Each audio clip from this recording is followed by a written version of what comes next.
جی ہم world view کے معزز ناظرین، افسوسناک خبر آپ کو بتا رہے ہیں کہ حسن نصر اللہ صاحب جو ہیں ان کی شہادت کی تصدیق جو ہے وہ حزب اللہ نے کر دی ہے۔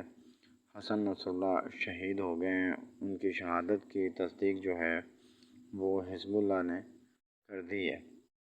آپ کو بتاتے چلیں کہ حسن نصر اللہ لبنان میں جو تھے وہ حزب اللہ کے لیڈر تھے، تو وہ شہید ہو گئے ہیں۔ اسرائیل نے جو ہے وہ ان کو شہید کیا ہوا، اور یہ سٹرائک جو ہے وہ ان کے جدھر وہ رہائش گاہ تھی ان کی، ادھر سٹرائک کی ہے اسرائیل نے، اور بتایا یہ جا رہا ہے کہ 800 بم جو ہیں ان کے ہاؤس پہ مارے گئے ہیں۔ اور اسرائیل کی آرمی کے اس حملے میں حسن نصر اللہ صاحب کی بیٹی بھی شہید ہو گئی ہیں، اور بتایا یہ جا رہا ہے کہ 90 افراد اور بھی تھے جو ان کے ساتھ شہید ہو گئے ہیں۔ تو یہ افسوسناک خبر آپ سے شیئر کر رہے ہیں۔